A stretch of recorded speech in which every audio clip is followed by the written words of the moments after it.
All right. I'd like to thank you for being on this call. And as we get ready to get started, I'd like to first start with, welcome to the Alcohol and Addiction Solution, how to treat addicts. I put it down as how to stop the cycle of death. And it's very important to me because this is what got me into this whole field in the first place. I had an addiction. I couldn't stop it. I got some help, things. And once I really got exposed to NLP and hypnosis and some of the techniques we'll be talking about today, it all made sense. And not only did my life change, it gave me a life worth living. So again, how to work with addictions, to help people recover, because it's both a needed and a very valuable skill to market to the world, right? So let's rock. So what would happen if you could help others recover from an addiction, which is one of the top killers in the population in general, in just a few sessions? Well, let's start with, it's no secret that alcohol and drug abuse is the #1 cause of divorce in the United States. It's the #1 cause of the prison population. When I worked, I was the clinical director of a psych unit at a prison, and one of the things I found, they always say at least 50%, if not higher. They wouldn't have done the stupid crime if they hadn't been drinking or drugging. Of course, a lot of the crimes are done when they're needing to get a drink or a drug. It costs billions. In 2005, it was over $450 billion, and it's going up all the time. It's the big cause of the homeless population, obviously. They're drinking, they lose their house, they lose their everything, so they're homeless and on the streets. It's the biggest cause of all the car crashes, right? Most addicts are highly functional, right? I put that in there as it's no secret, but a lot of people, one of the defense mechanisms is, I can't be an addict or an alcoholic, I still have a job, right? But almost every family in this country is touched by the problem in some way, shape, or cause, right? It's also here's one for you, that most of the alcohol, 70, 80% of the alcohol consumed in the United States is consumed by 10% of the people that drink.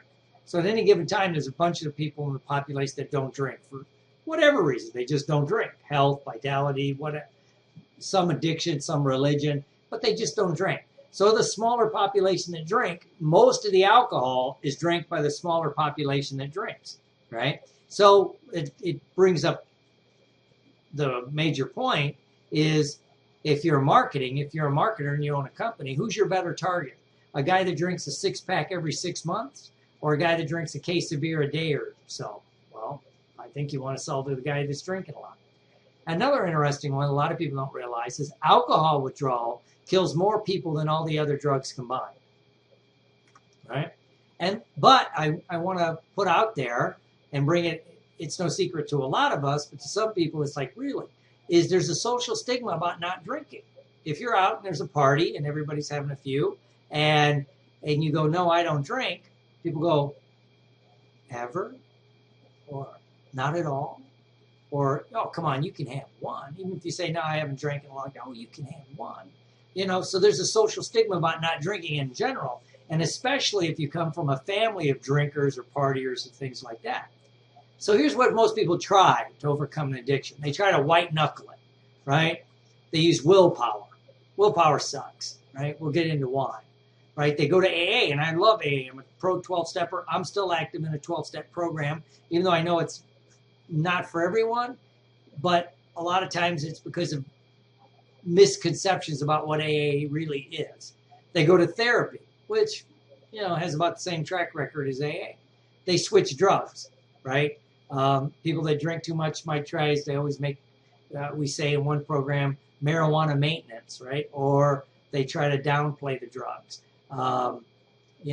Used to be say back in the 70s that alcohol addiction was a Valium deficiency. So they'd write, scripts for that.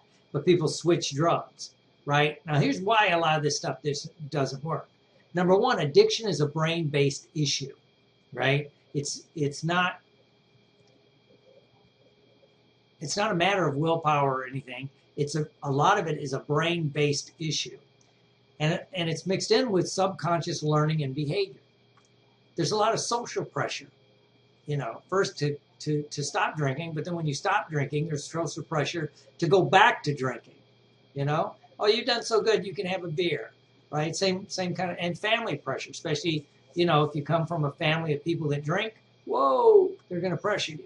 Then there's the whole denial that the problem's not that bad. Of course, once you're removed from a problem a little bit, you begin to downplay the problem. It's just natural, right? So let me give a quick history of alcohol treatment in the United States, right? Dr. Benjamin Rush, who's one of the signers of the Declaration of Independence, was a medical doctor, and he wrote in about 1785 that alcohol was drinking too much alcohol was a problem. They didn't have the term alcoholism, and he suggested total abstinence. There's just some people that didn't drink. He didn't have a recovery program. He just said some people couldn't handle the drug alcohol. Fine. Then around the turn of the 18th century, you had the temperance movement, and they linked gin and social problems because they found, which is true, that as like taverns and those things grew, social problems grew with it, right? So they told people to temper their drinking, not to totally stop, but to temper their drinking, to be temperate in, words and speech and actions and drink and food. Okay, no way to do it. They just said do it. Well, one of the big things is there was a fundamentalist minister, Lyman Beecher, and he linked sin and weakness, that sin was a moral weakness, right? And that you needed total abstinence. He didn't have a recovery program, but he just said pray. And if you get the grace of God, you'll be touched and you won't drink again, which brings up a lot of interesting things to me. Then if you pray and you believe and you quit drinking for a few weeks, then you go back to drinking. Does that mean God hates you, right? So there's this whole thing, but it really linked sin and drinking, and that was a moral weakness that to this day ripples through, especially because the next big thing was the Washingtonian movement around 1840, and they suggested total abstinence. Now they had a program of how to do it, which was fellowship, hang out with people, talk about it, share experience, drink, things like that, and a big fellowship movement, which worked. Now the Washingtonian movement still call it a moral problem, which again brings up other issues. But at least they had a program, and it was huge. There were a couple 100,000 members, in 1860, at the height of the Washingtonian movement. Now the problem with that, it broke up because it got political. You had the Washingtonians up north and south, and they got political, so it kind of split up. There were still random groups around, but they kind of just fell by the wayside. Then around 1900, you had the psychological movement. That's when psychology was growing, all that. And they talked, and some people talked about a spiritual experience. They had no way to get it, but a spiritual or a psychic change is what they talked about, which comes in also later. And then there was the Oxford group, which was named after a car, a travel car on the train outside Boston. And what it was, there was a group of guys who got together, and they developed the Oxford group, and they had fellowship and a 6-step program of recovery to get. They went back, grabbed some of the stuff from the Washingtonians about how to live, and the fellowship. They developed a group, and the reason they were called the Oxford group is they met in the car, as people were commuting in and out of Boston, and so people started getting on the train looking for the group of people that didn't drink, and the conductor named them the Oxford group because they either got on or got off at the Oxford stop. Great. And this was going pretty well. In fact, it was a member of the Oxford group that called on Bill Wilson, who was the founder of one of the co-founders of Alcoholics Anonymous. So it kind of goes full circle. Now then you had Dr. Silkworth, who wrote in the book Alcoholics Anonymous, The Doctor's Opinion. He said people needed a psychic change. He didn't have a way to do it, but he noticed that it was a physical disease. He was the first guy to say that some people just physically couldn't handle alcohol. And then Dr. Carl Jung, he had no opinion on it, whether it was a disease or anything like that. He just said that people needed a big spiritual experience that produced a profound psychic change, right? And he used to suggest the Oxford group to people that could get there, right? So this goes full circle, right? And then And it was Dr. Young that Bill Wilson went to visit when he was trying to quit drinking, right? But really this goes, because it's a brain-based issue. It takes place in the brain and ripples out. Now, to understand this, I'll give you my quick model of how the mind works. The mind is like an iceberg. We only see the tip. We only see the tip there, right?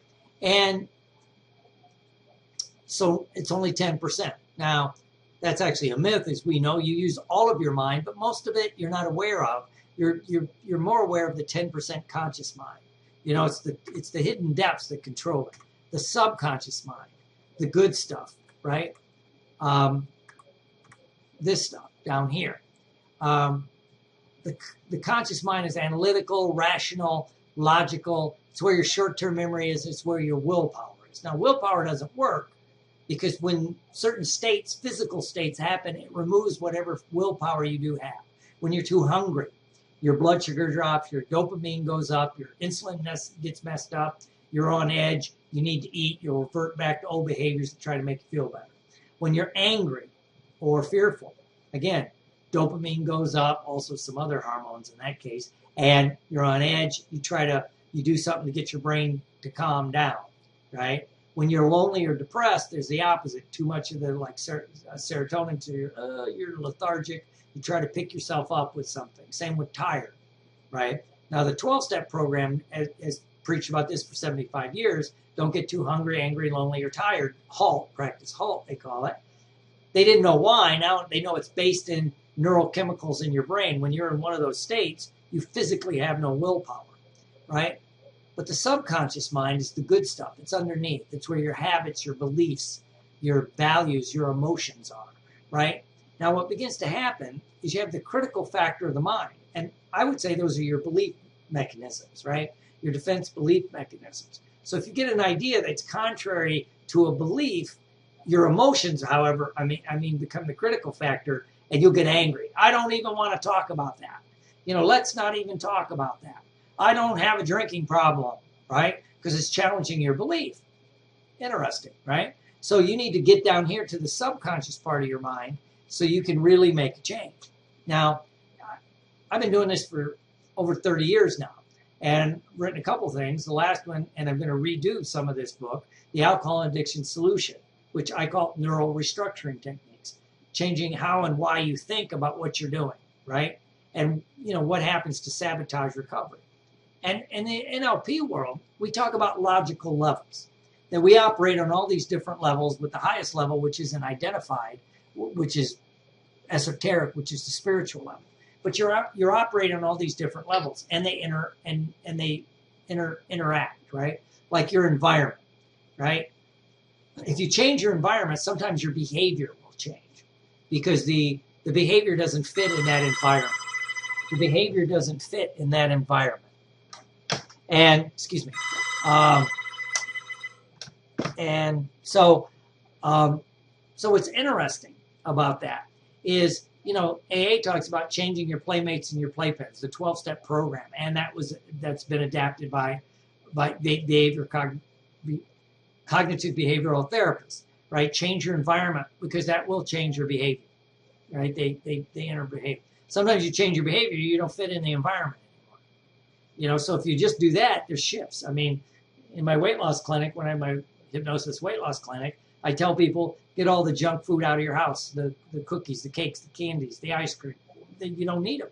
If it's not in your environment, you're much less likely to pick it up. If you get the beer and the alcohol and the liquor out and you're not going to bars, it's less likely you're going to have the behavior of drinking. It's not there. Now, many times you need new capabilities and skills, though. And some people need to learn these things. And everybody forgets things if you're not used to dealing with addictions. You need to learn the new skill of having fun without drinking. If you grew up in a drinking family, which you get into these beliefs level where the only time you ever saw mom and dad have fun where they were drinking, or the family have fun and they were drinking, you link drinking and fun. Now you're trying to quit drinking. You think, I'll never have fun again. You need to learn how to have fun sober, right? Or how to have sex sober, how to do all these things without a drink. Because if you don't know, you don't know. You may need to learn some capabilities and skills and change those beliefs. But you need to change your beliefs. First of all, do you believe you can quit drinking or drugging? Do you believe it's possible? Do you believe it's easy? Do you believe it's natural? which will eventually change your identity. Because many times with addiction, it becomes part of our identity. I'm a hard partier. We work hard and we play hard. Every profession I've ever talked to, they always say, we work hard, we play hard. Whether it's auto salesmen, steel workers, iron workers, the military, doctors. I mean, everybody been around, they say that, right? And it becomes part of your, especially if that becomes your identity. I'm a party animal. So all of a sudden you want to quit drinking, you lost part of your identity, which leads into some other interesting things you see in recovery, which we can talk about later. Why people have these weird changes when they sober up, right? Or clean up their act. It's kind of interesting, right? But they're changing their identity. And at the highest level, there's a spiritual connection, right? And, AA is a spiritual program that teaches you to live better. But I always thought that it's you need to think your way into, you need to live your way, change your environment, your behavior as you're changing your thinking. So you need to live your way into good thinking, even as you're trying to think your way into good living. So it becomes a continuum. And so, it's kind of, the 12-step programs do that, and they give you ways to do it, which is interesting. So does therapy. But with hypnosis, NLP, and the tools that we have, you can speed everything up exponentially. And this really ties into the hierarchy of thought, or a hot model, my hot model of therapy, right? Because what happens, you disassociate the conscious and non-conscious processes. You have 3 levels of thought. The first level is, first order thought is, you're in the experience. It's primary sin. I'm angry. I want to drink. I need a drink. You're in the experience. The second level, if you pull back and you begin to think, I'm having the thought, I need a drink. It pulls you out of the experience, which lowers the threshold of what you're experiencing, right? So just by doing that, boom, it pulls you out of it. Now, if you pull back to the highest level, you become meta, as I would call it, where you say, I notice I'm having, like I'm down there, I notice I'm having the thought, I need a drink. So what's going on? Do I need a drink? No, I'm mad about something else, da-da-da-da-da. So now what's interesting, if you pull people out of the experience, I need a drink, I'm angry, and I have the thought I'm angry and I need a drink, well, then you can work with it without touching the experience. And then if you change the thought process, when you go back into the experience, I'm angry, but I don't need a drink. So it's a little shift that we do that you can do through time, like going to a lot of AA meetings, a lot of therapy, or with hypnosis, NLP, and some of the tools, techniques we have, we can actually shift these things much quicker, right? So it's kind of interesting. So here's what you need to do basically in 4 steps to work with addictions. First of all, you need to learn about the nature of addictions, the different models. There's different models about addiction, right? The psychological model, the medical model, the social model, the genetic model, the biosocial model, da, da, da, da. So if you kind of know all these different, the nature of addictions, it helps you when you move into the history of treatment. So you understand where treatment comes from, where it's going. And in fact, it's one of the things, a lot of the true treatment hasn't really changed much in 50 years, right? Some programs are starting to add the new stuff, but they're still just, basically feed you, house you, dry you out, tell you to go to AA, right? Maybe do a little bit of therapy while you're in a program, right? Then you need to develop a protocol that works for you when you're working with addictions. I have my protocol. I like it. I share it. It works on changing the beliefs as you're also changing the behavior. So you're doing different things and speeding everything up with hypnosis. And if you're going to do this for a profession, you need to market to the correct population.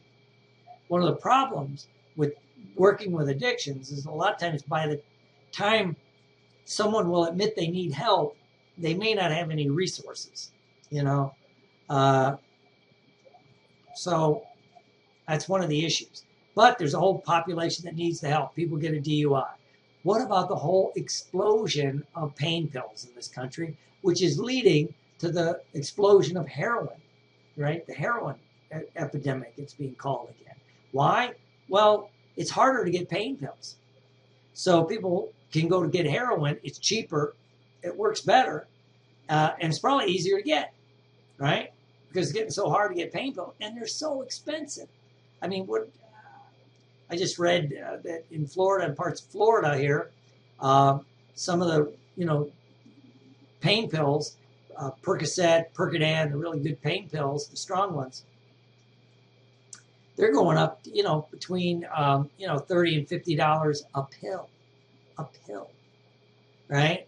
So it becomes expensive. You can buy a whole bunch of heroin for a lot less than that. So, and then of course there's a lot of epidemics with people overdosing and dying because heroin is, you don't know the strength you're getting.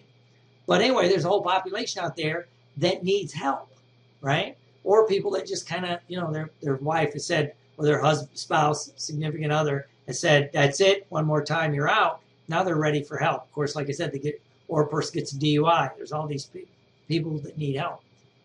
So step one is you need to learn about addictions, the different models of addiction, the social model, the psychological model, the medical model, which kind of goes with the genetic model.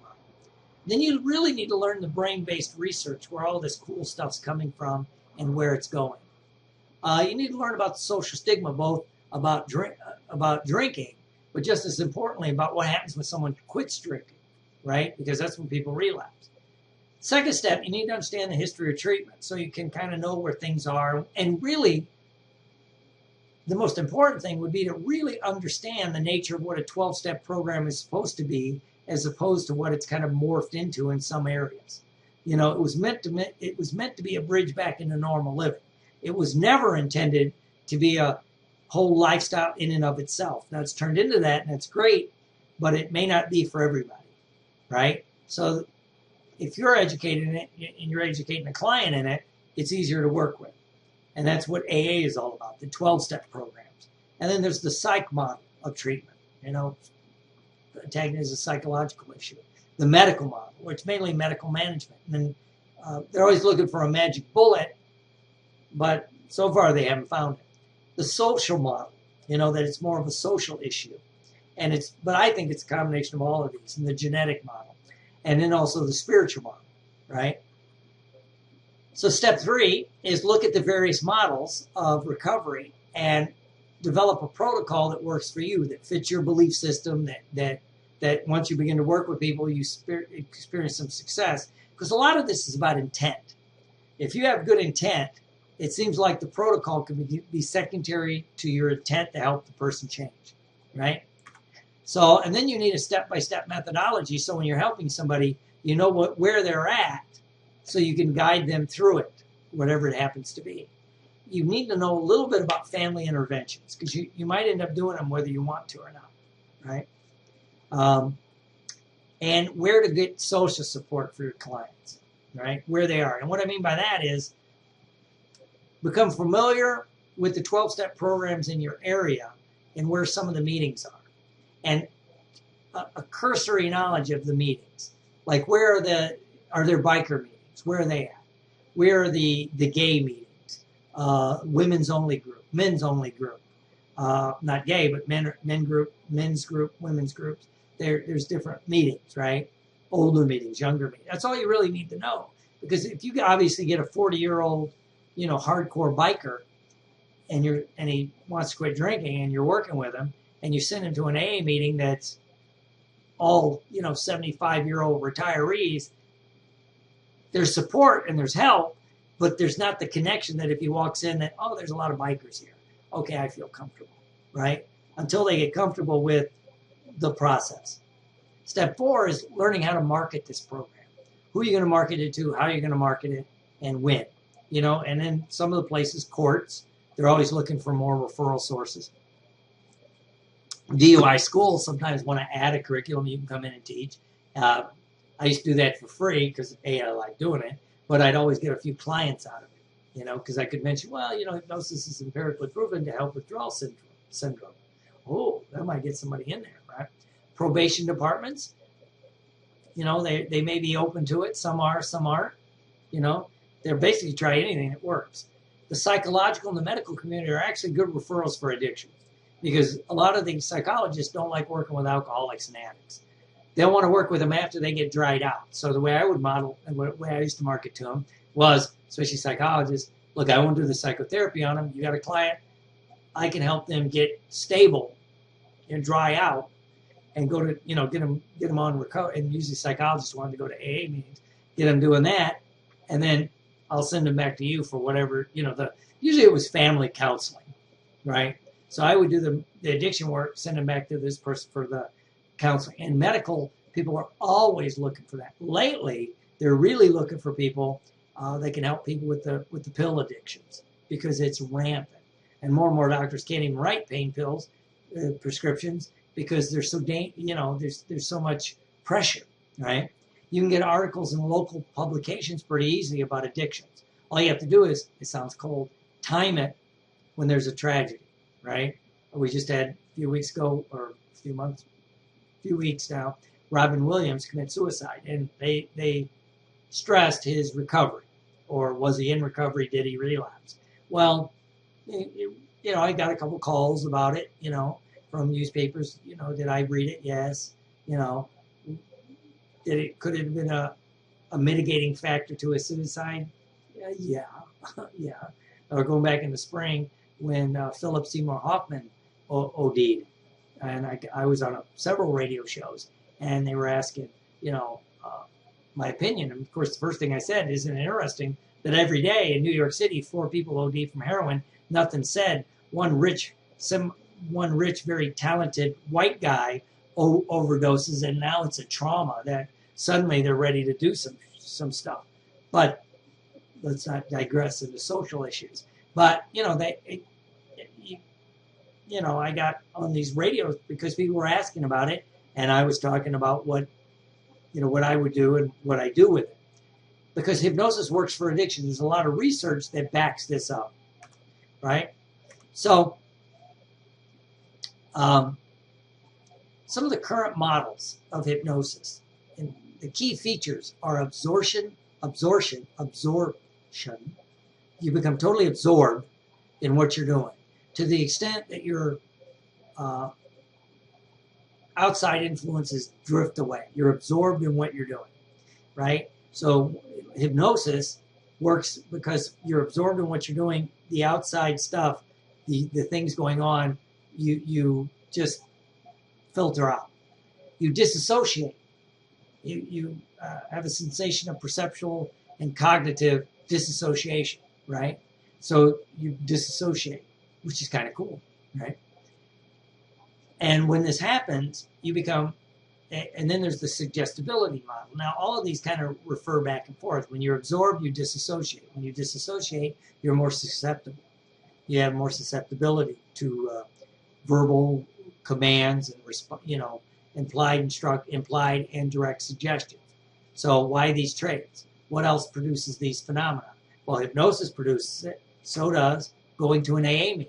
So does therapy, when you're in a therapy session, if it's going well. So does meditation. And when this happens, what happens is it resets the neurochemicals, and you get that experience, right? Hypnotists always talk about, when someone's hypnotized for the first time, very first time, and especially during the day, when you say, okay, at the count of 3, open your eyes. 1, 2, 3, open your eyes. And usually the first experience, 9 times out of 10, people go, because it's the first time, maybe in the middle of the day in a long time, their brain was biobalanced. The serotonin and the dopamine and the neuroepinephrine, everything was like level. It's like what happens after you meditate, but this is more guided. Hypnosis and meditation are not the same, but it gives you that experience. As what's also necessary is with the herd effect that humans have, because we're pack animals or herd animals. When you're in a group of like-minded people, you calm down. You take the kind of the energy of the group on.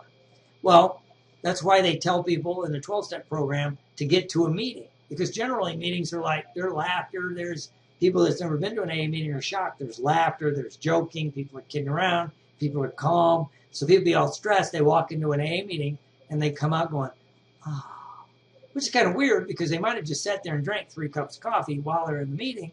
But it's the group thing. If you take a bison and you separate it from the herd and scare the hell out of it, right? have dogs chase it, right? It'll do everything it can to get back in the herd. When it gets in the herd, it not only wants to be in, near the herd, it wants to get in the middle of the herd. And what happens if you wire it up when it's out here and being tortured, right? Dogs, the bison, the animals freaking out. Horses do this too. But when they get in the herd and they're surrounded by their pack, by their herd, their brain calms down. It's like breathing slows down, heart slows down, brainwave patterns slow down. So this also happens to people, right? So this is why it's important, right? So here's what I want you to have. That's kind of why these things work, right? And hypnosis speeds everything up. The result number one I want you to have is an understanding of addictions.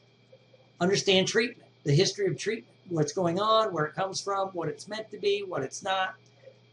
Your protocol, help you develop a protocol that works for you. Help you with some marketing. So I've come up with hypnoaddictionology. It's based on the alcohol and addiction solution, stuff I've been doing for a long, long time, but I want to get more people out there doing this. So the alcohol and addiction solution. I believe this is one of the best courses on addictions out there. And I believe it's different because of my history, my training, my real world experience. I've ran treatment centers. I'm director of a psych unit at a Florida prison. I 30 years real work experience, training addiction counselors, working with addicts, the whole 9 yards, right? And if you don't take this course, you miss out on an opportunity to help a needed population you actually save lives, you save families, and you help society. And you can take this course at home. So hypnoaddictionology, I broke it down into modules, and I'm adding a new module probably next week or two. First module is understanding addiction. The second one, history of treatment, your protocol, marketing. I give you the whole hypnoaddictionology course on DVD or downloadable. There's checklists. The Apex Recovery Program, which gives you 21 audios that I used to use in my practice to help people recover.